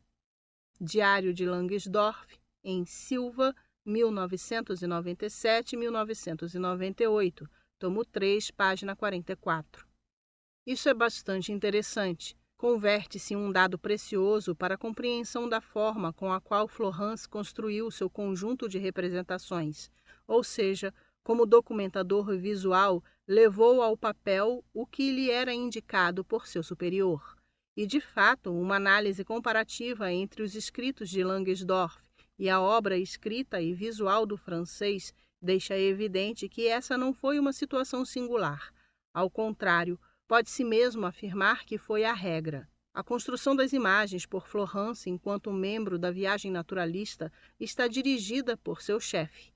Com base nessa observação, é possível caracterizar o comportamento de Hercule Florence como mais próximo ao dos documentadores do século XVIII do que dos de um artista viajante do XIX, muito distinto, portanto, do adotado por Rugendas. Nas imagens dos Guaná produzidas por Florence e Rugendas, vemos, pois, que ao concluir a viagem científica, o desenhista francês guardou consigo seus apontamentos visuais e já em São Paulo, em 1830, passou a retrabalhá-los, procurando criar composições. Numa delas, aos 3 personagens iniciais, agregou outros 5, colocando-os atrás de um largo portal, como se de uma janela aberta se tratasse. Com isso, deu forma a uma interessante narrativa visual, fazendo os indígenas olharem para o espaço exterior. Esse recurso possibilitou a Florence criar uma composição em 2 partes, uma com 2 personagens à esquerda e a outra com 5 e uma criança à direita. Os indígenas representados de meio corpo diferem entre si pela forma de arrumar os cabelos, sendo que um deles traz uma touca na cabeça. Todos olham para fora, para o espectador. Florence deu ainda destaque, em primeiro plano, à figura da criança que, sentada no que se poderia chamar de um umbral da janela, segura um chapéu de abas largas. Outro detalhe interessante é que, para as vestimentas, no lugar das túnicas missioneiras, o artista cobriu todos os corpos, à exceção de um, com o panão guaná. Esse motivo parece ter sido caro a Florence, que o retomou uma vez mais, desta vez em aquarela. Trata-se de uma obra com que o artista presenteou o Visconde de Tunai, 1843-1899, e continua a pertencer aos seus descendentes. Na parte inferior da folha, o filho do Visconde, o historiador Afonso de Scragnoli Tunai, 1876-1958, escreveu algumas palavras identificadoras. Sobre o personagem com tranças, indicou mulher. E como se quisesse dialogar com o artista, distinguiu 2 subgrupos da nação Guaná, anotando à esquerda Terenas de Miranda e à direita Laianos do distrito de Miranda. Acrescentou abaixo: esta aquarela é de autoria de Hércules Florence e por ele ofertada ao Visconde de Tunai, São Paulo, 2 de dezembro de 1942. Afonso de Etunai. Tendo como referência a imagem anterior, vemos que na aquarela ofertada aos Tunai, o artista manteve a janela e simplificou a composição, apresentando apenas 6 dos 8 indígenas anteriores. Porém, atentando-se às observações assinaladas por Afonso Tunai, percebe-se que Florence utilizou a divisória representada como um recurso gráfico. Com ela, separou os subgrupos étnicos representados, Terena e Laiana. O historiador paulista, possivelmente, ouviu de seu pai esse dado, já que o Visconde de Tunai, como é sabido, manteve um forte contato com essa nação indígena quando esteve na região durante a Guerra da Tríplice Aliança contra o Paraguai, tendo inclusive escrito obras sobre os Guaná. Graças a esse conhecimento, pôde identificar as singularidades que distinguem os Terenas dos Laiana. Os Guaná de Rugendas. João Maurício Rugendas, embora tenha trilhado uma das mais abrangentes rotas realizadas por viajantes em territórios americanos, jamais esteve na grande planície inundável do interior sul-americano, hoje conhecida como Pantanal, lugar no qual viviam grupos de Guaná na primeira metade do século XIX. E os estudos já realizados sobre a vida e a obra desse artista bávaro permitem afirmar que ele provavelmente não manteve contato com os indígenas dessa etnia. Entretanto, na sua obra guardada na coleção de arte gráfica de Munique, encontra-se um pendant da composição de Florence analisada acima, assim como outros motivos que o artista francês dedicou aos indígenas do Brasil Central. Trata-se de um desenho a lápis e a tinta, no qual aparece um grupo de 8 personagens que, numa rápida olhada, permite reconhecer os guaná registrados por Florence. Numa composição entre essa imagem e as diferentes versões realizadas por seu colega francês, foi possível perceber que Rugendas teve sob seus olhos a folha que Florence desenhou em 1830. Foi nela que esse artista apresentou o conjunto de 8 indígenas na mesma construção compositiva adotada pelo augsburguês, ou seja, atrás do portal que se apresenta seccionado em 2 partes, com uma criança em primeiro plano à direita. Conhecendo as trajetórias desses 2 artistas, é forçoso admitir que a folha desenhada por Rugendas é cópia de um motivo composto por Florence.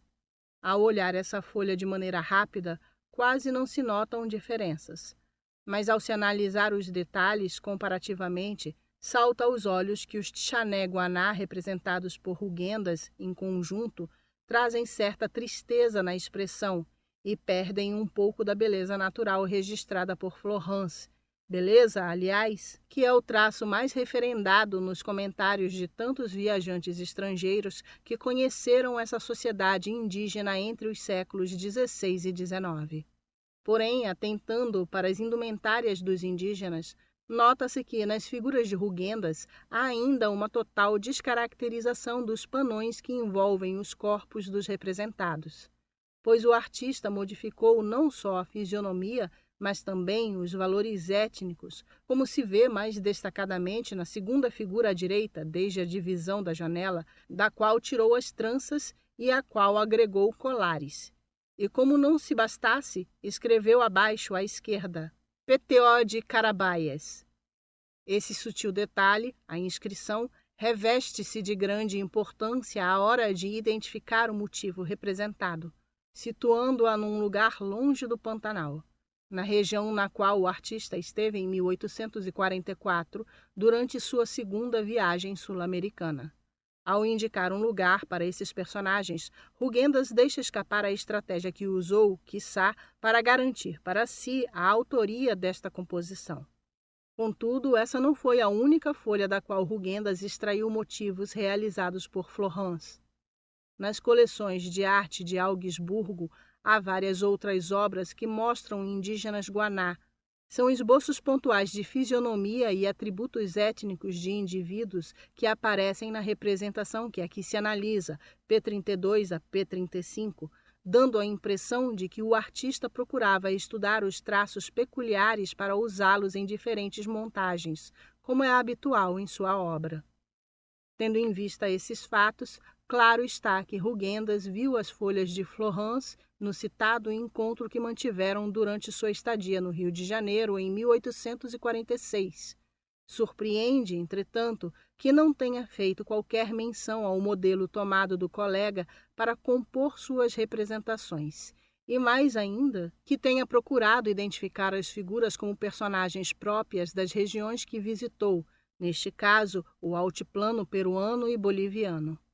No acervo conservado em Augsburgo há ainda 2 outras folhas nas quais Rugendas representa indígenas com os quais também não manteve contato. Da mesma maneira, são folhas que apresentam habitantes do interior do Brasil Central, tomados da obra de seu colega.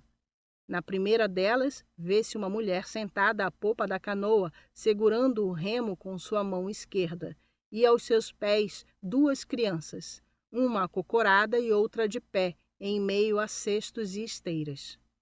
Tendo em conta as descrições que Florence registrou na sua memória de viagem e alguns dos seus desenhos, identifica-se essa representação de Rugendas como uma cena da vida dos Guató, também habitantes do Pantanal, de autoria de Florence.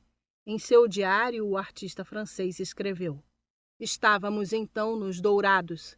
Abicamos e daí a instantes chegaram umas canoas cheias de guatós. Em pé, na proa, os maridos remam, as mulheres sentadas à popa vêm governando por meio de uma pá. As crianças acocoram-se no meio sobre as esteiras, as mulheres com uma saiazinha deixando o resto do corpo descoberto.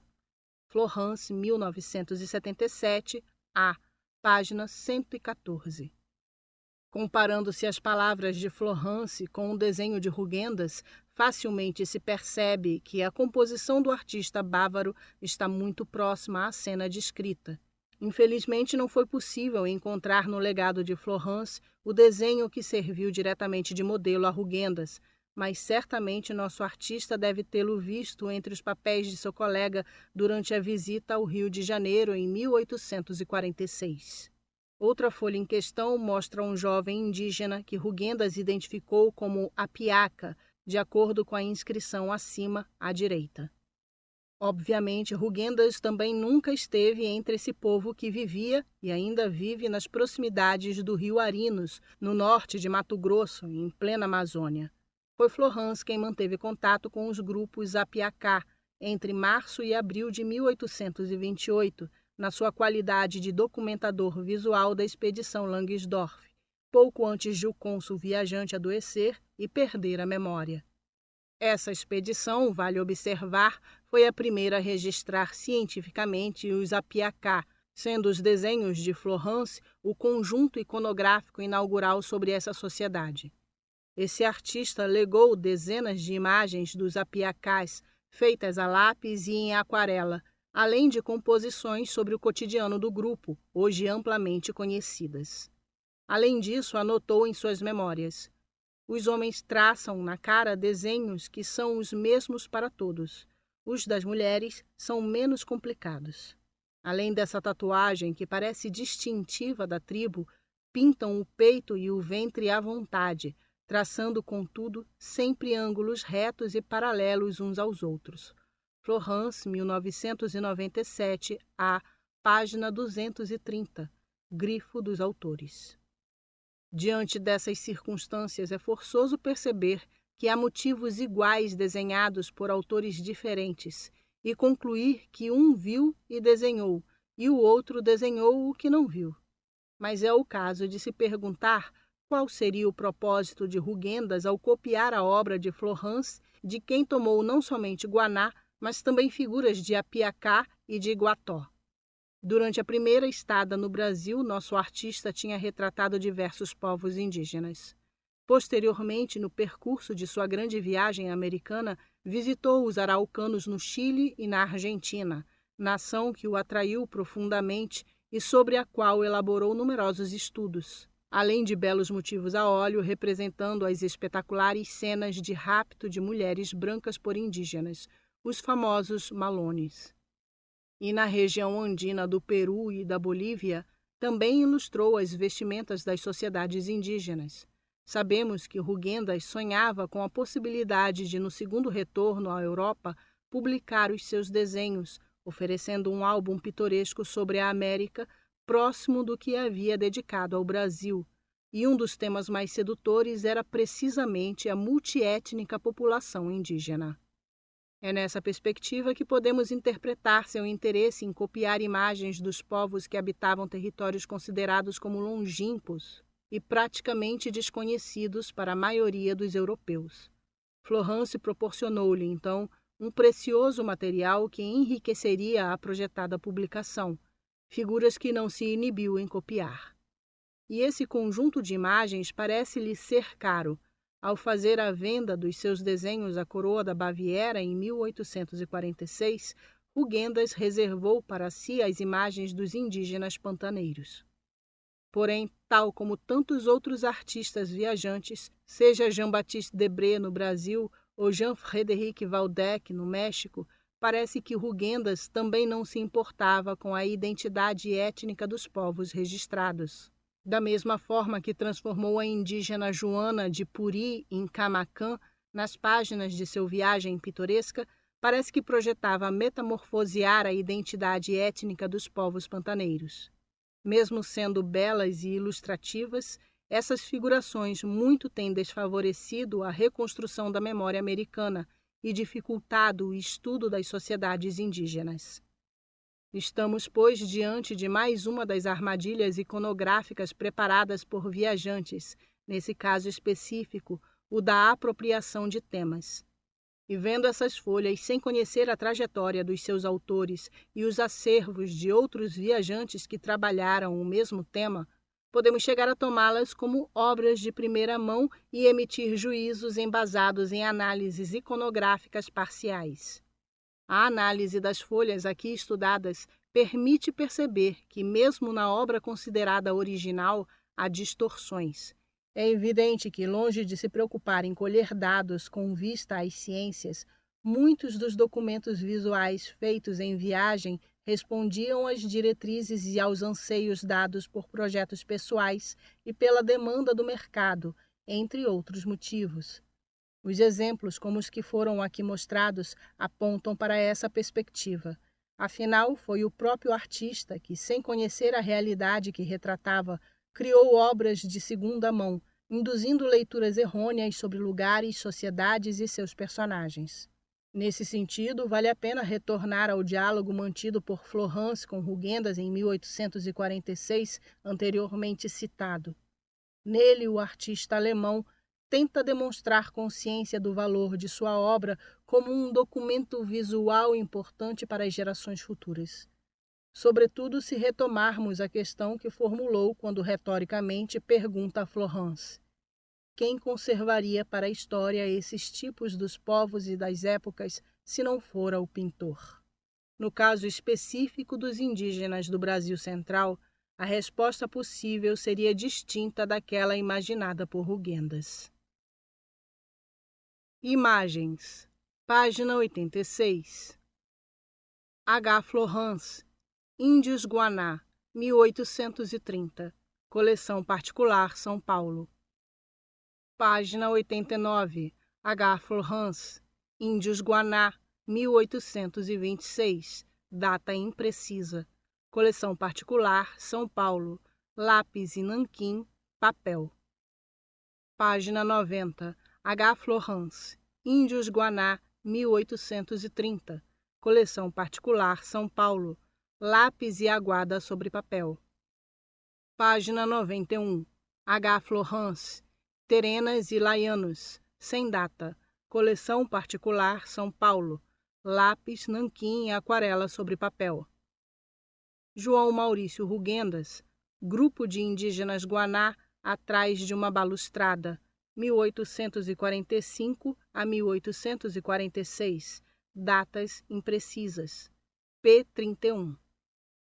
Página 92. João Maurício Rugendas, Indígena com 3 crianças numa canoa, 1845 a 1846. Datas imprecisas. P. 30. No alto, João Maurício Rugendas, Estudos de um indígena Apiacá, de frente de perfil à esquerda, 1845 a 1846. Datas imprecisas. P. 38. Página 93. H. Florence, Índia Apiacá, em Diamantino de Mato Grosso, 1828. Arquivo da Academia de Ciências de São Petersburgo, São Petersburgo. Lápis, nanquim e aquarela sobre papel. Um epílogo. Ao longo de 2 séculos, foi-se construindo uma relação de reciprocidade entre Rugendas e o Brasil. Este país constituiu-se como escola e laboratório, onde João Maurício iniciou e modelou sua carreira de artista viajante.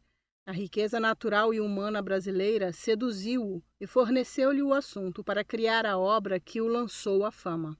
E no final de sua grande viagem americana, ofereceu-lhe o palco para comemorar a exitosa conclusão de seu afazer itinerante, outorgando-lhe louros e aplausos. Rugendas, por sua vez, erigiu o que consideramos o mais belo monumento do Brasil no século XIX, o Viagem Pitoresca, que contribuiu, de forma tão contundente quanto benevolente, para configurar a imagem que a Europa tinha destas terras americanas. Ao finalizar este livro, gostaríamos de assinalar o prazer com que revisitamos a obra desse genial artista viajante, procurando oferecer subsídios para a compreensão dos laços que esse artista atou com as terras brasileiras. Com sua feitura, pagamos tributo a todos aqueles que também vêm perseguindo essa mesma vontade. Tudo começou por volta de 1910, quando o pesquisador Hermann Tenkate pediu para revisar os desenhos de Rugendas que se conservavam na coleção de arte gráfica de Munique. Grande foi a surpresa do diretor dessa instituição ao ver que, nos 15 anos em que exercera esse cargo, pela primeira vez alguém interessava-se pela obra do artista de Augsburgo. Assim teve início o resgate dos esquecidos trabalhos de Rugendas. Entretanto, o interesse de Tenkate era restrito às populações indígenas do Chile e da Argentina. Foi ele o primeiro investigador a estudar esse legado como uma fonte documental, divulgando suas pesquisas em um congresso de americanistas em Buenos Aires, em 1912. A recuperação, contudo, foi lenta. O seguinte passo importante nesse sentido deu-se apenas 25 anos depois.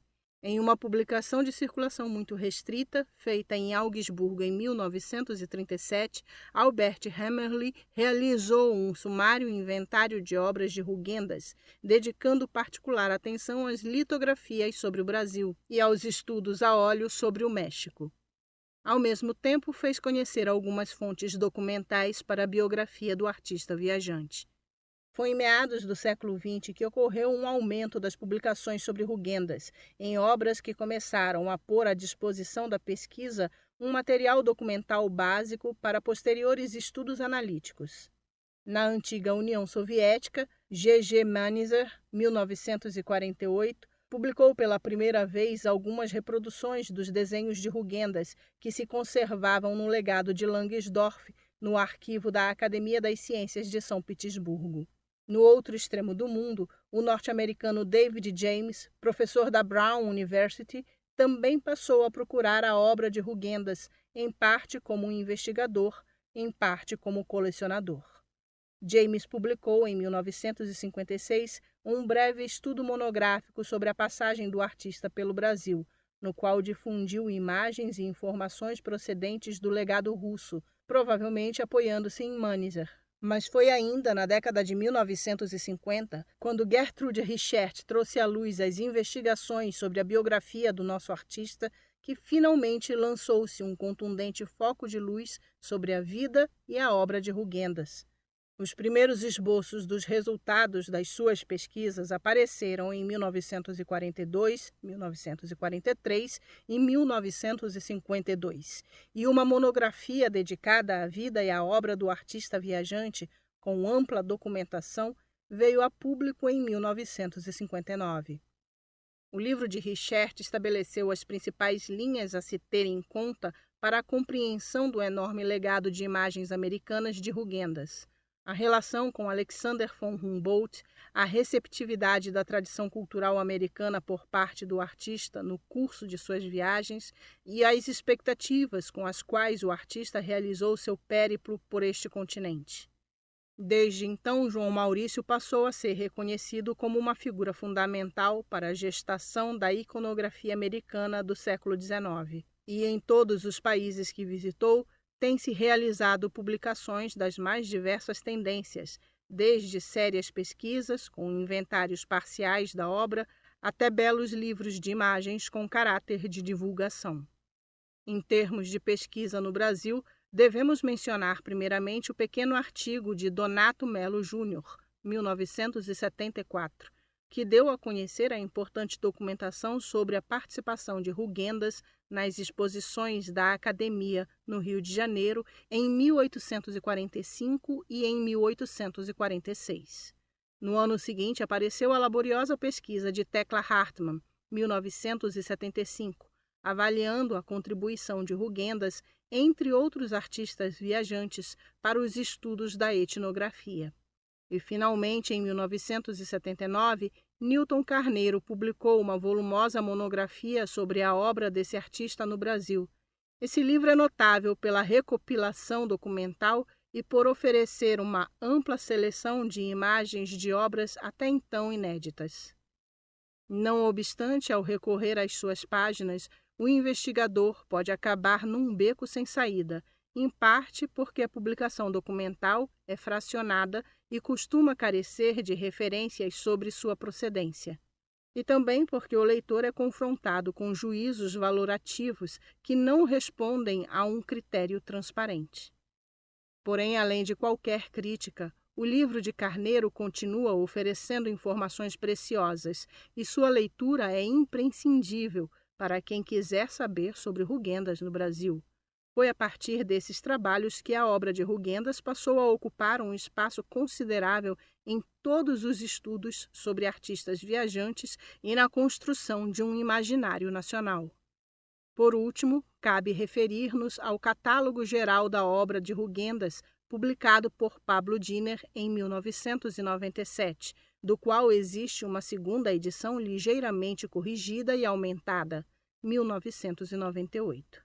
Nessa obra, reuniu-se o enorme corpus artístico criado por Rugendas, oferecendo um registro de toda a informação disponível para cada uma das 4.000 obras localizadas. Na parte brasileira, esse livro apresenta, entretanto, algumas imprecisões na identificação dos motivos, que procuramos corrigir aqui. No decorrer dos anos, fomos reunindo esforços no âmbito do conhecimento da história e da história da arte, com vistas a obter uma compreensão consistente desse grande legado iconográfico.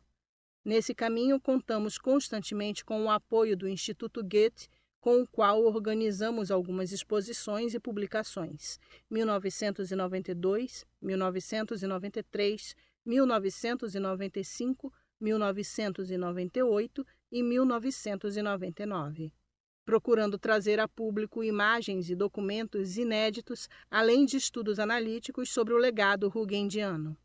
Em 2002, saiu a primeira edição deste livro e ficamos muito contentes com a grande recepção que recebeu do público. A segunda edição, revista e ampliada, foi publicada 10 anos depois, porque nesse ínterim, novas obras de Rugendas sobre o Brasil foram localizadas. Aproveitamos o ensejo para corrigir algumas imprecisões da edição anterior. Ao fazer essa sumária revisão das principais pesquisas dedicadas a Rugendas, verificamos que a difusão de sua arte, em particular do Viagem Pitoresca, foi muito anterior ao seu estudo. Já em 1908, fez-se no Rio de Janeiro uma reedição de algumas pranchas desse belo livro. Entre 1937 e 1939, também na capital carioca, apareceram as 100 pranchas do Viagem Pitoresca em uma publicação periódica. E, finalmente, em 1940, Rubens Borba de Moraes promoveu uma cuidadosa edição integral do livro de Rugendas, incluindo a tradução de seu texto. Porém, mais do que qualquer difusão livresca, talvez um dos maiores reconhecimentos que o povo brasileiro pôde oferecer a Rugendas foi transformar sua obra em enredo de escola de samba. Isso aconteceu em 1962, quando a Portela tomou como tema o Viagem Pitoresca através do Brasil. No samba enredo, os poetas Zequete, Batatinha, Carlos Elias e Marques Balbino louvaram.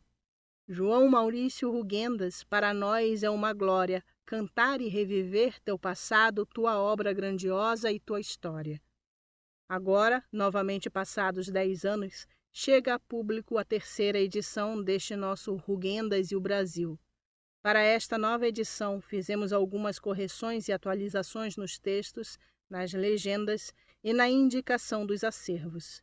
Ademais, novas obras foram incorporadas ao catálogo a partir do mesmo critério utilizado nas edições anteriores. Cronologia: 1802. João Maurício Rugendas nasce em 29 de março, na cidade de Augsburgo, Alemanha, no seio de uma tradicional família de artistas. 1817. Realiza estudos de arte em Munique, primeiro como aprendiz no ateliê de Albrecht Adam, um pintor de batalhas, depois na Academia de Belas Artes. 1822-1824. Inicia sua carreira de artista viajante ao ser contratado como ilustrador da expedição científica ao Brasil chefiada por G. H. von Lungesdorff. Viaja ao Rio de Janeiro e durante 3 anos atua como desenhista a serviço desse naturalista russo-alemão, residindo longos períodos na Fazenda Mandioca.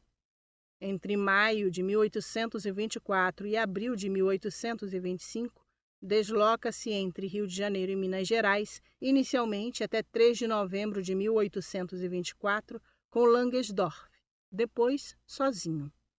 1825, retorna à Europa no mês de maio. Em Paris, estabelece amizade com Alexander von Humboldt, o mais famoso americanista à época. 1827, começa a publicação de sua obra gráfica Viagem Pitoresca através do Brasil, que será concluída só 8 anos mais tarde, em 1835. 1828-1829.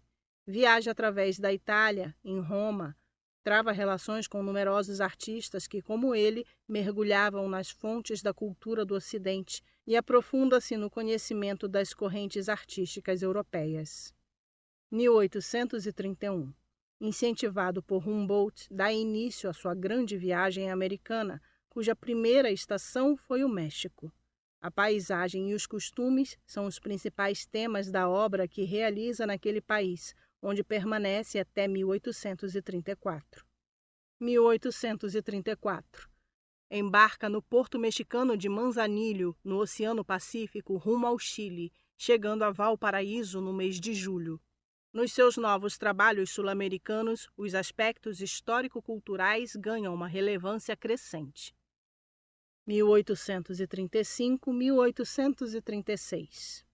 Nos meses de dezembro e janeiro, percorre a região da fronteira entre o território sob o controle do governo do Chile e o espaço que secularmente pertencia aos araucanos. O breve contato com a população indígena dá origem a uma ampla produção artística. Cultiva um vasto leque de relações sociais em Santiago, o que contribui decisivamente para a sua compreensão do continente americano. 1837-1838. Empreende a travessia da Cordilheira dos Andes.